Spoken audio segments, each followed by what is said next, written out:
En un país que no se realiza, es imposible que nadie se pueda realizar, ni como sector, ni como hombre. Santafesino, comenzó su militancia a principios de los 70 en las Fuerzas Armadas Peronistas, luego en Montoneros y a finales del 72 en la columna Sabino Navarro. En la fábrica Bilber de la localidad de Villa Constitución inició su militancia sindical en la Unión Obrera Metalúrgica. Integró la lista marrón, encabezada por Alberto Piccinini, que ganó la seccional en noviembre del 74. Fue parte del comité de lucha que condujo la histórica huelga metalúrgica de 60 días en 1975, conocida como El Villazo. Cayó preso el 1 de mayo de ese año. Pasó por los penales de Coronda, Devoto, Chaco y Rawson. En la cárcel se sumó al Partido Revolucionario de los Trabajadores. Tiene un hermano detenido desaparecido. Tras 6 años fue liberado y en 1982 se exilió en Francia para reencontrarse con su esposa e hijos. En el 84 regresó al país y al sindicato. Con Piccinini a la cabeza volvieron a hacer historia del movimiento obrero. Actualmente es secretario de Derechos Humanos de la CTA de los Trabajadores. Vittorio Paulón, un histórico del sindicalismo argentino, hoy en movimiento. Vittorio, ¿cómo andás? Bien, bien. Me faltó, ¿qué cuadro? Buen recorrido, sí. No, está bien. Eso fue, digamos, a grandes trazos una descripción de la etapa que nos tocó vivir. Una militancia política que te llevaba a la fábrica porque era muy fuerte el convencimiento, tanto en la izquierda del peronismo como en la izquierda tradicional, de que el rol determinante del proceso de transformación revolucionaria era de la clase obrera. Por eso nosotros decimos, los 30.000 compañeros detenidos desaparecidos son un capítulo más de la historia del movimiento obrero, porque todos ellos reconocían en la clase obrera el papel hegemónico en la transformación de la sociedad. La UOM aparece en los principios de la década del 40, increíble, el estatuto de fundación de la UOM habla de la eliminación de las clases sociales. Había una fuerte impronta del PC ahí en el origen de la UOM. Y empieza a acumular varias actividades vinculadas con la metalurgia. Entonces vos tenías 21 ramas dentro del convenio metalúrgico, que hoy quedan sintetizadas en 2 o 3, que tenés el aluminio, el acero, la rama 17 que nuclea todo, prácticamente todo lo que es autopartismo, y donde están incluidas la mayoría de las pymes y medianas empresas. O sea que hoy claramente tenés la rama del aluminio, Tierra del Fuego, que es la electroelectrónica, y siderúrgica, y después la rama 17, que es el grueso de la producción. Para explicarnos, para alguien que no sabe, cómo labura un metalúrgico. Primero te hago un recorrido de lo que pasó con la actividad metalúrgica. Claro. Donde tenés el modelo productivo del país, sí, mezclado con el impacto de las incorporaciones tecnológicas. En el año, cuando fue toda esta historia del enfrentamiento con Lorenzo Miguel, con la UOM Central, la UOM tenía a nivel nacional 570.000 afiliados. Bien. En la otra punta, en el año 2001, el punto más alto de la crisis de la desindustrialización del país quebrado, quedaban 60.000. Allá por el año 2010, la UOM había recuperado alrededor de 300.000 trabajadores. Es decir, 60% de lo que eran y 6 veces más de lo que teníamos en el momento de la crisis. ¿Cómo está distribuido geográficamente? Tenés grandes concentraciones que van del conurbano, por ejemplo, de La Matanza, La Plata, 3 de febrero, hacia el cordón industrial del Paraná. Tenía bastante fábricas en la zona del Tigre, y después tenés los grandes emprendimientos siderúrgicos que son Campana, San Nicolás, Villa Constitución. Ahí tenés las 3 acerías más grandes. San Nicolás era Somisa, la estatal, que tenía el sistema de Altos Hornos, y Campana y Villa tenían el sistema de reducción directa y de hornos eléctricos. Y un sistema más, es la otra forma de producir el acero. Un sistema más moderno, con más tecnología incorporada. Y después tenías en el interior de Buenos Aires, el interior de Santa Fe y el interior de Córdoba toda la industria. Maquinaria agrícola, bueno, en la zona de Rosario tenías la fábrica del tractor. En un país cualquiera de cualquier otro país del mundo industrializado, tenés dentro del convenio metalúrgico la industria automotriz, que es el alma de la actividad metalúrgica. En Argentina eso, en la década del 50 se abrió cuando se instalaron las automotrices más importantes aquí y se formó el SMATA, que es un sindicato propio de la actividad automotriz. A la UON le quedó el autopartismo, las fundiciones. Pero bueno, eso también se incorpora centralmente en todo lo que es el cordón del Paraná. Y ahí teníamos ese universo de trabajadores que hacen el recorrido del peronismo, del primer peronismo. La UON empezó a ser el sindicato de referencia a partir del 45, 50, hasta el 73. Yo me acuerdo que firmábamos los convenios colectivos y llamaban todos los sindicatos, che, ¿cuánto es el aumento que sacó la UOM? Y ese era el punto de referencia para todas las actividades. Porque también determinó el perfil de los dirigentes. La UOM siempre tuvo Dirigentes fuertes. Dirigentes fuertes. Con los que podía estar de acuerdo o enfrentado. Bandor, Rucci, Miguel. Lorenzo Miguel.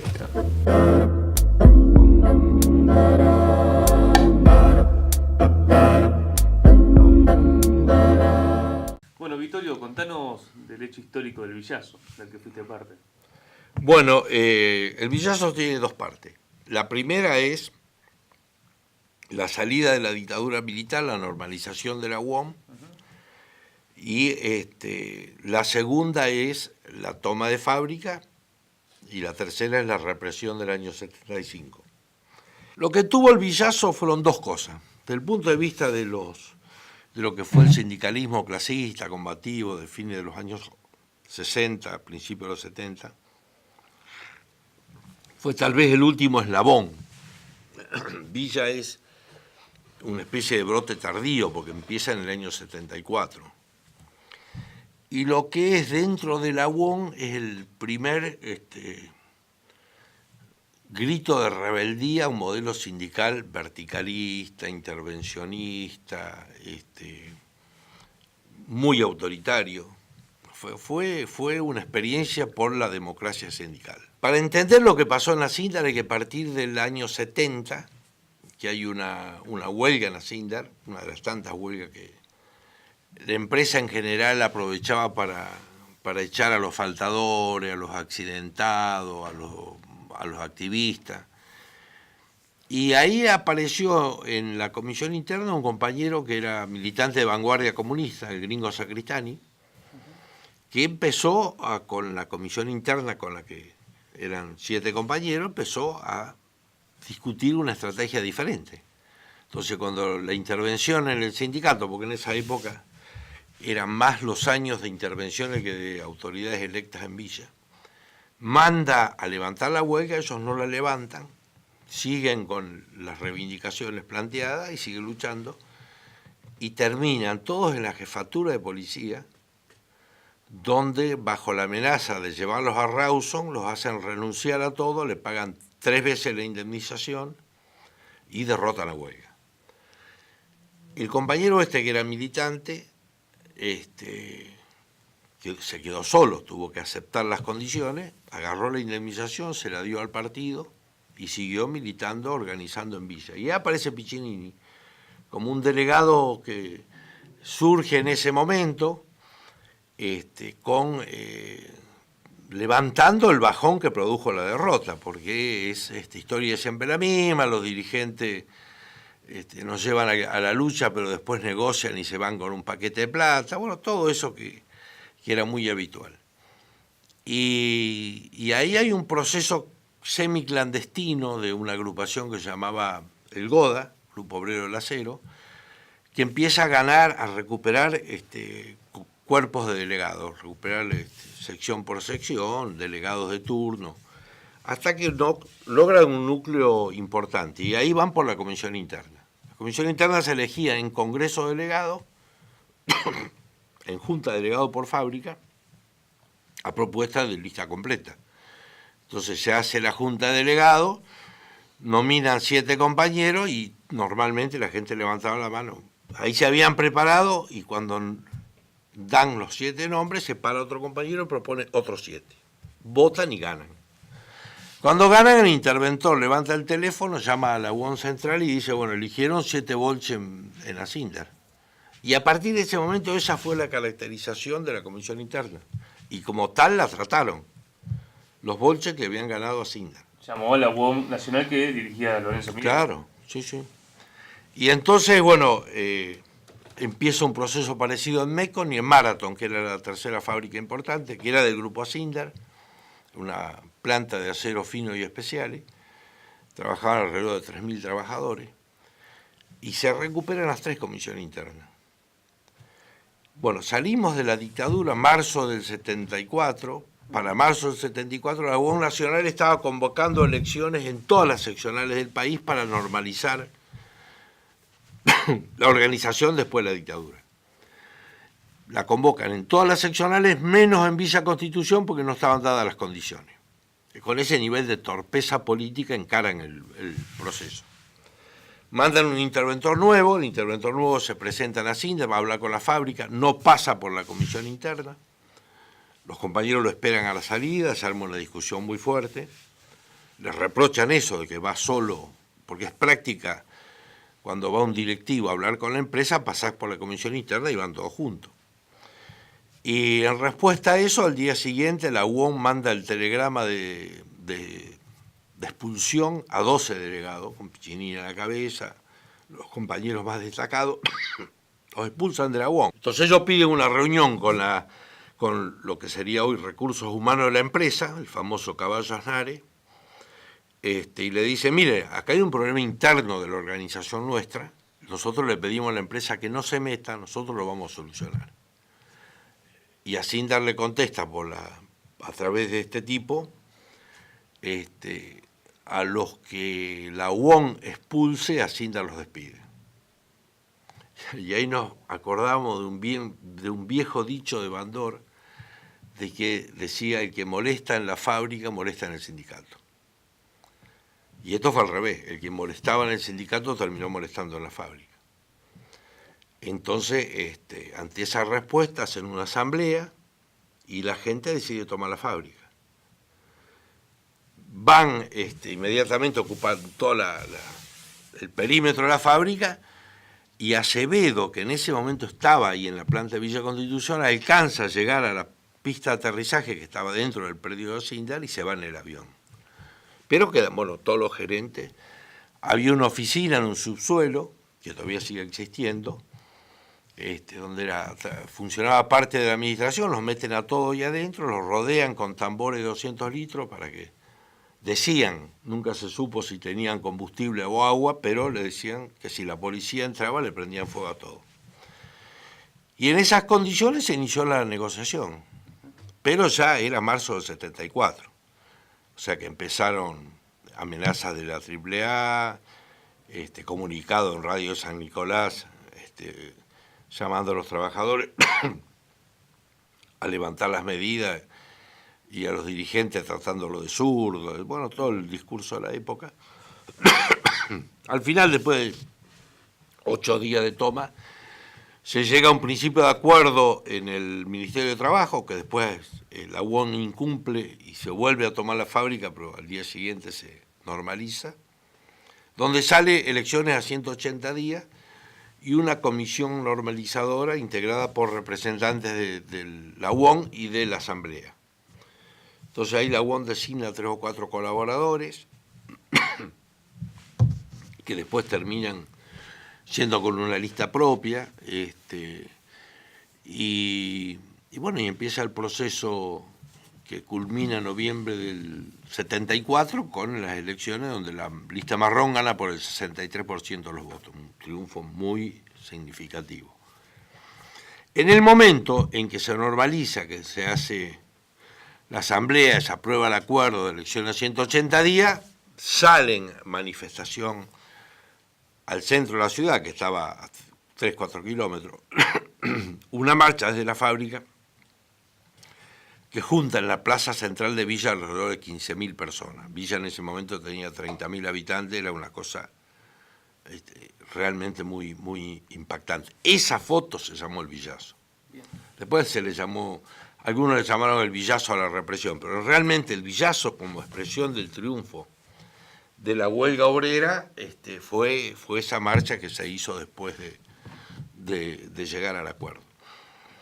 Y bueno, ahí le entregan el sindicato en noviembre del 74 con un nivel de tensión impresionante. Venían los compañeros del Secretariado Nacional y era una guerra, no los saludaban, no los hablaban, iban en los congresos delegados o en los consejos directivos, iban al comedor después de sesionar y se arrimaban a una mesa para sentarse y doblaron la silla, todo ocupado, así, un nivel de desprecio terrible.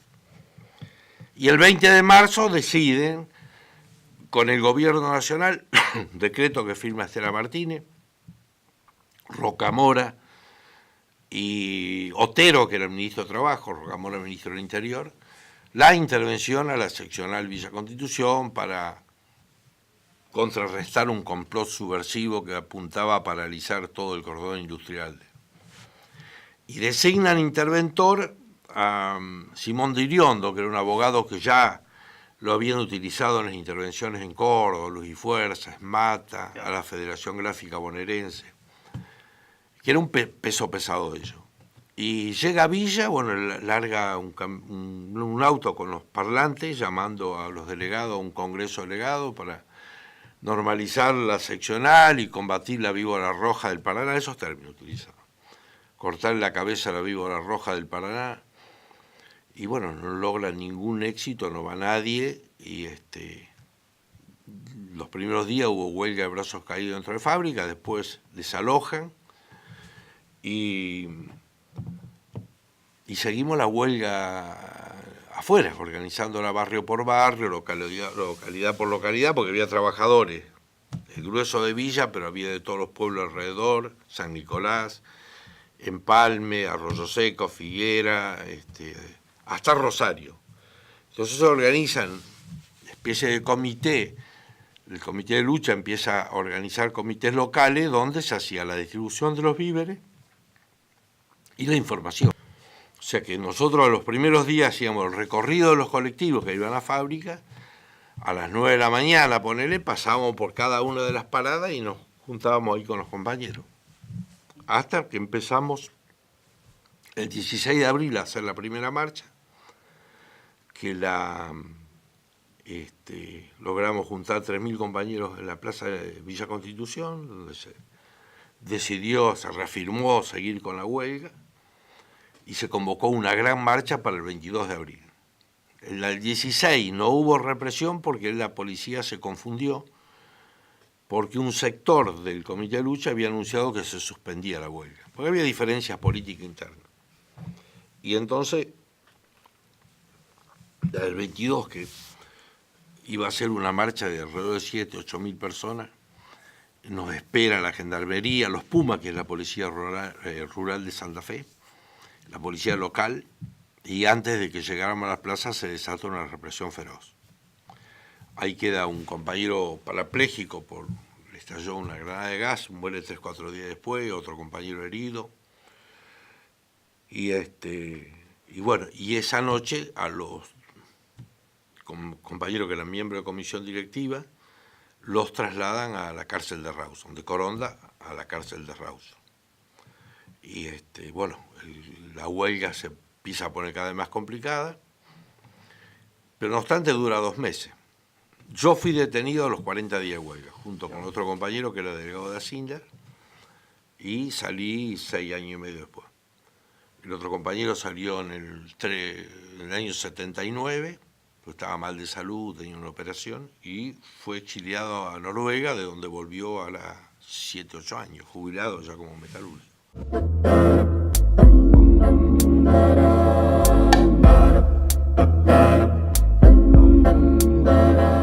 La caracterización que hacíamos era de que el Villazo había sido el último episodio de una saga que empezó en el Cordobazo, el Rosariazo, todo lo que fue la experiencia del sindicalismo clasista y combativo, con epicentro en Córdoba, pero también en otros lugares, sintetizado a nivel nacional con lo que había sido la experiencia de los cegeteros argentinos, la figura de Raimundo Ongaro,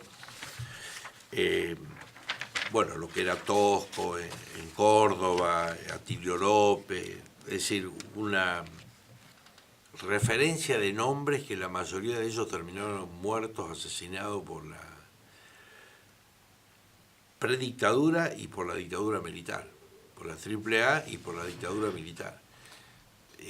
Lo cual da cuenta, en una perspectiva histórica, en aquel momento sería arrogante atribuirnos aquel análisis, la confrontación de aquel modelo que se impuso con Martínez de Hoz, que empezó con Celestino Rodríguez, pero se impuso con Martínez de Hoz y continuó después con Cavallo, se replicó en los 90 y estoy de nuevo en el centro de la escena. Era una confrontación contra la clase obrera organizada, que es la obsesión de estos tipos y lo va a seguir siendo mientras en la Argentina exista un sindicalismo con el arraigo que tiene en las bases, en los lugares de trabajo, adentro de la fábrica. Esto que nosotros describimos naturalizándolo no pasa en todo el mundo. Hay aspectos que son exclusivos de la experiencia argentina.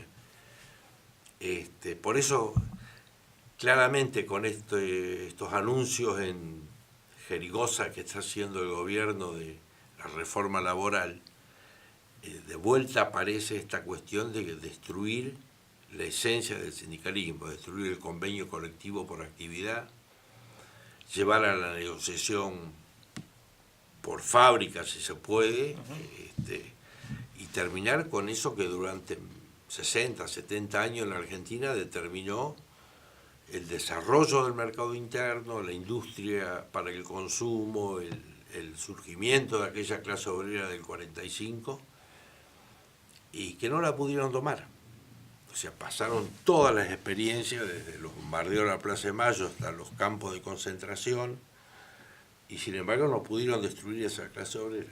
Decías que en los 70 eran más de 500.000, en los 90 llegaron a ser menos de 100.000, y después la reactivación del 2003, y una huelga de la que ustedes fueron protagonistas. Claro, porque en el 90, el 91, el menemismo manda dos procesos juntos, que es la reconversión industrial y la reconversión del Estado.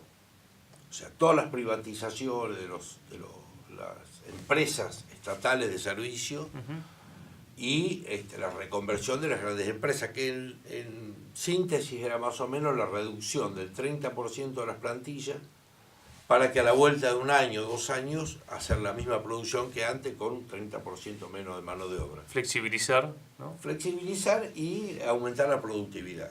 En ese contexto se arma la huelga del 91 de Asindar, ¿no? Claro, la huelga de Asindar era porque Asindar venía planteando desde fines de los 90, mediados de los 90, que bajaba la plantilla de UOM, de operarios, de 2.300 a 1.300, 1.000 puestos de trabajo menos. Y nosotros iniciamos una estrategia de negociación, de discusión, formamos una comisión técnica, hasta que Asindar no quiso saber más nada, y plantó los primeros 30 despidos y 1.000 suspensiones. Entonces, como sabíamos que llevábamos las de perder, lo que hicimos fue, y fuimos al Ministerio de Trabajo de la provincia y el Nacional, sacamos la conciliación obligatoria, y Asindar tenía que retrotraer los despidos. No lo hizo. Entonces la respuesta nuestra al no acatamiento de Asindar fue no cubrir los puestos de los compañeros suspendidos o despedidos. Y ahí la resistencia pasó a ser de cada trabajador. O sea, lo mandaban a hacer tal tarea y tenía que decir que no y lo echaban. Echaban de a 10, de a 20, ¿Hasta cuándo se echaron? hasta 900, y no hubo una sola claudicación. Venían a veces llorando con el telegrama en la mano, pero ninguno traicionó. Entonces Asindar se desesperó y planta el lockout. Cuando Asindar decreta el lockout, yo le dije a Piccinini, acá ganamos el conflicto. Ya. Y bueno, ahí hubo un acompañamiento de la UON Nacional. Nosotros lo primero que hicimos cuando apareció esto, nos sentamos con Lorenzo Miguel y le dijimos, mirá, vienen por el convenio colectivo. Y la UON bancó. Y entonces, bueno, después terminó todo en una negociación, la reincorporación de los compañeros, la apertura de los retiros voluntarios, con lo cual no se fueron los 1000 que quería Asindar, sino que se fueron los 1000 compañeros con más posibilidad de trabajar. O sea, los que tenían oficio, los que tenían... Bueno, Asindar no quería saber nada, quería echar los que nosotros no queríamos que echen, que eran los compañeros que iban a tener más dificultades para reinsertarse. Y bueno, y terminamos nosotros el conflicto y empezó el de la privatización de Somisa. Somisa tenía 13.000 efectivos y 3.000 contratistas. 2 años después le quedaban 2.300 efectivos y 7.000 contratistas. Hay que recordar, ¿no?, cómo se han apropiado de todo lo que tenía el Estado, ¿no? Todo, pero De China. además reconvirtieron y dejaron mano de obra directa Claro. en el núcleo central de lo que es la producción y el resto tercerizado. Claro. O sea, la flexibilización laboral a través de terceras empresas, de contratistas, que no necesariamente le significaban mucha reducción de costos, sí le significaban dispersión de la masa de trabajadores y la capacidad de respuesta de los sindicatos. Ahora, ¿qué es lo extraordinario del movimiento obrero argentino? Porque antes nos decías, el sindicalismo argentino es algo que no existe en otros países. ¿Cómo lo destacarías? Y un grado muy alto de organización en los lugares de trabajo. La UON tiene un delegado por estatuto cada 30 trabajadores. O sea, Asindar tenía 2.300 trabajadores, tiene un cuerpo delegado de 120 compañeros, distribuido en todos los turnos, con lo cual era posible tener una política coherente, por un lado bien discutida con la gente abajo, y por otro lado definida en los congresos delegados que se aplicaba a rajatabla. En esa época, una época de Alfonsín, hubo muchos conflictos salariales por una etapa de inflación. Entonces cada 2 o 3 meses estábamos en conflicto por la recomposición salarial. Y la UON había inventado a nivel nacional una forma que permitía que la gente no perdiera tanto salario y las empresas tuviesen dificultades para producir. Que empezaba con paros de 15 minutos por hora, media hora por turno, donde las pequeñas y medianas empresas se podían acomodar, pero las siderúrgicas no. Vos no podés parar y en 15 minutos arrancar de nuevo un alto horno. Entonces se paraban, las paraban ellos y tenían que pagar el 75% del salario. Claro. Y fueron conflictos larguísimos. Yo recuerdo que vimos en Asindar con la fábrica parada el Mundial de México. Había televisores dentro de la fábrica y vimos en todo lo que duró el Mundial de México, duró el conflicto de la UON. Y en esa época habíamos empezado a establecer relación con los brasileros, porque antes del Mercosur hubo un proceso de fusión de Ford y Volkswagen en la Argentina y Brasil que se terminaron con el cierre de 4 plantas en Brasil y 2 en Argentina. Y ahí empezamos a articular con ellos. Entonces venían, los llevábamos y entraban en la fábrica, me acuerdo, y se sorprendían de que cada 45 minutos la gente paraba 15 minutos y no trabajaban. Decía, pero ¿cómo hacer? Para ellos era inimaginable. Para ellos, una fábrica sindicalmente organizada, por ejemplo, que donde laburó Lula, que era la Volkswagen de San Bernardo, tenía 28.000 trabajadores. Para 28.000 trabajadores tenía 10 delegados, Sí. de los cuales 5 eran comisión interna. No existía. Claro. Y ellos la consideraban una fábrica sindicalmente organizada. Te cuento esto porque cuando aparece el modelo de reconversión, de reforma laboral brasilero en la Argentina, es esta imagen. Claro. Es de la imposibilidad de organizar a los trabajadores en su lugares de trabajo.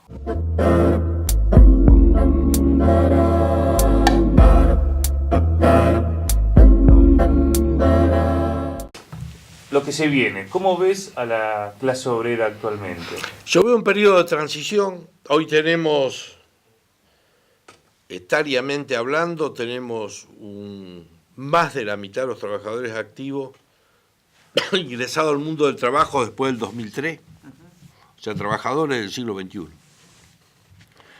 Y una dirigencia sindical que todavía es mayoritariamente del siglo pasado, algunos de la primera mitad del siglo pasado. Y hay una transición que se va a dar, naturalmente se va a dar. Ahora, ¿qué hay en lo que viene?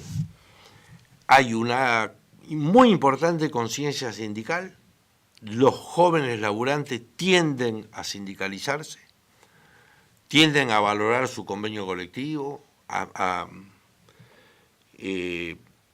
reivindicar solidariamente la defensa de los puestos de trabajo. Han vivido la derrota y el despido como dos experiencias juntas. En el año 2015 le pasaron las dos cosas, porque entraron al mundo del trabajo en un momento de crecimiento de empleo, crecimiento de salario, crecimiento de derechos, convenio colectivo consecutivo, un gobierno que más allá de las contradicciones que se les quiere atribuir, estaba en defensa de los trabajadores. Basta compararlo a Tomada con Triaca para darnos cuenta qué papel jugaba el Ministerio de Trabajo y qué papel juega hoy. Entonces están gestando su conciencia colectiva, la están formando. Hay muchos que ya son dirigentes locales, algunos dirigentes nacionales, y en algunas cosas rescatan lo mejor de aquella historia, y en otras cosas son diferentes. Nosotros, la clase obrera nuestra, eran los campesinos venidos a la industria, o los hijos de los campesinos de primera generación venidos a la industria, que terminado en el mejor de los casos la escuela secundaria, en Villa o iban a las 5 de la mañana a trabajar en una fábrica o iban a las 4 de la tarde a tomarse el colectivo para ir a la universidad en Rosario. Era una etapa de mucha ocupación, era una etapa que no había vivido toda la experiencia de Martínez de hoy y la experiencia del 90. Claro. Y una clase obrera con los códigos pueblerinos de solidaridad. Villa era un pueblo grande, no había anonimato, todo el mundo se conocía, el que no era pariente era vecino de uno y de otro, y la represión caló muy fuerte por eso, porque cada 90% de la gente que vivía en Villa conoció a cada uno de los muertos y sabía cómo los asesinaron. No existió en algo abrandado, por algo será, eso no existió ahí. Y eso tuvo dos efectos. Primero, posibilitó recomponer la historia, desde el punto de vista de la práctica. Se recuperó el sindicato, se siguió en las líneas generales, en la parte reivindicativa, profundizando las cosas por las cuales se había luchado, y se reivindicó muy rápidamente la memoria. Desde el 6 de diciembre del 83, que en Villa se lanza por primera vez la consigna del nunca más, en el acto por el aniversario de los derechos humanos, el primer lugar donde se lanzó la consigna nunca más fue en Villa Constitución, con todos los familiares y los compañeros desaparecidos. O sea, fue un sindicato que desde el comienzo contuvo su propia historia. Entonces, no hay una ruptura entre dos generaciones, hoy hay una etapa de transición. Los trabajadores que han ingresado en este periodo en la fábrica, no te digo que son todos conscientes, comprometidos y militantes, pero tienen una concepción global de que sus problemas en última instancia se resuelven en el sindicato, al margen de la conducción que tengan, digamos, ¿no? Pero se resuelven ahí. Y esto es un gran problema para las patronales. Más allá de la campaña antisindical que es permanente, sí, claro, de los medios de comunicación, hay un movimiento obrero vivo, ¿no? Sí, claro. Y la extranjerización de la empresa argentina en la década del 90 tiene mucha incidencia en las patronales brasileras, que los vuelve loco ese grado de organización en los lugares de trabajo, que ellos ya no lo tienen.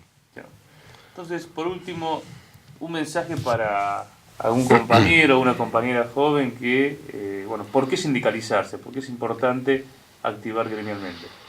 Bueno, porque la mejor manera de protegerse es estar organizado colectivamente, eso sin ninguna duda. ¿Y por qué militar en el sindicalismo? Porque es el tipo de militancia que te cambia la vida. O sea, uno no milita un mandato, no milita, vos empezás la carrera o la militancia sindical y te la llevas puesta hasta el final. Terminás bien, dignamente, viviendo como los trabajadores que representaste, sintiéndote orgulloso de la historia que te tocó vivir, recordando a los compañeros que la quedaron en el camino, o terminás por ahí hipotecando todo y yéndote, como pasó con algunos dirigentes. La mayoría ha seguido este camino. Porque es una forma de ser digno en la vida, de dejar un mensaje.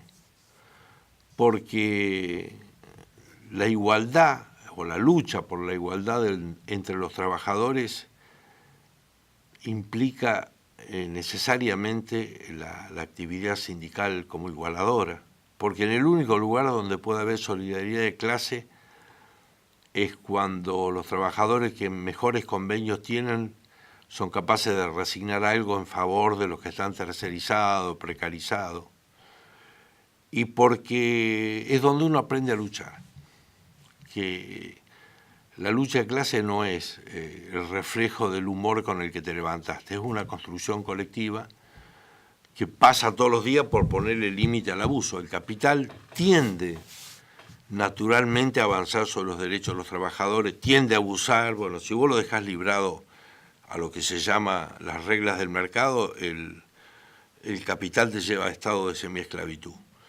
Lo que posibilita mantener dignidad en los salarios, en las condiciones de trabajo, en las jornadas de trabajo, es la actividad colectiva. Y la constitución nacional de todas esas leyes es el convenio colectivo. El convenio colectivo es la herramienta más extraordinaria y si vos mirás a un sindicato y decís, ¿para qué sirve un sindicato? Tenés que poner en primer lugar el convenio colectivo. Bien. Y la última, Vittorio, te hago de chapa.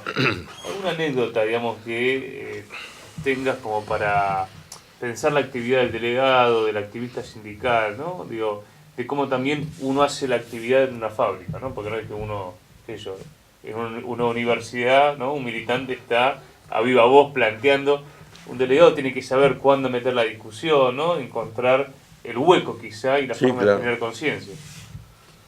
Mira, a mí me llamó la atención, y esto del relato de los compañeros fundamentalmente de Asindar, cómo empezaban, y había una conciencia clara de que había que generar un sindicalismo que no defienda a los vagos y a los faltadores, sino que reivindique los derechos de los que trabajaban mejor. Y ellos tenían topes de producción diario. Entonces, ¿qué es lo que hacían? Trabajaban más acelerado al principio para tratar de que le queden 20 minutos, media hora al final del turno, que es lo que utilizaban para recorrer los otros sectores y organizarse colectivamente. Pero siempre el concepto de que para ser sindicalista había que ser el mejor trabajador. Había que ser un ejemplo en ese sentido. Y a mí me marcó mucho eso porque la imagen que había de lo que era la vieja burocracia sindical era de que era un aguantadero de vagos, de lúmpenes, y bueno, llegaba en la deformación hasta la patota, llegó en algún momento hasta el secuestro y la muerte de opositores. Pero esa ética que tenían los compañeros es lo que le daba la fuerza y el aguante en los momentos más complicados. Sostener en el año 75, en plena represión, cuando la AAA daba cuenta de 3 o 4 asesinatos por día, una huelga de 60 días en las principales plantas hidrometalúrgicas de Villa Constitución implicaba un nivel de conciencia y de compromiso individual y colectivo de los trabajadores muy, muy alto. Y esos trabajadores no tenían experiencia de haber sufrido la represión, ni tenían experiencia, digamos, de luchas sindicales anteriores. Fue todo un proceso que en 3 o 4 años se gestó a partir de una clave de funcionamiento colectivo. O sea, no hubo liderazgo demasiado, o sea, no tuvimos un Tosco para la época, un Ongaro. Fue una generación de compañeros que, por supuesto, tuvieron el apoyo, la presencia de esos grandes dirigentes, pero que se hicieron solos. Se hicieron ellos mismos con un fuerte código de respeto a lo que decían las bases. Claro. Convenio colectivo en mano. Sí. Y respeto. Esto se tiene que hacer respetar. Claro. No, vos no te imaginás lo que fue el anteproyecto del convenio colectivo del 75. Y esa también fue una de las cosas que los volvió locos, porque tomaron lo más avanzado que había, que eran en ese momento los convenios de las empresas estatales, Telefónica, Electricidad, que tenían participación obrera, gerente obrero, tenían representación de los trabajadores en la empresa, que para la época era la fantasía, digamos, del avance, pero cuando vos querías aplicar eso a las empresas privadas, es lo que fue el cuco que los terminó espantando. Y la última anécdota es, que esta historia no terminó. Hoy estamos trabajando fuertemente en los juicios de lesa humanidad, tratando de avanzar en lo que no se puede todavía, que es la responsabilidad empresaria. Es injusto que en este país haya 800, 900 torturadores, asesinos, presos, pero que los mandantes de esa represión sigan haciendo negocios, sigan fugando divisas y sigan hasta gobernando este país. Esta es la contradicción que falta resolver. Gracias, Vittorio.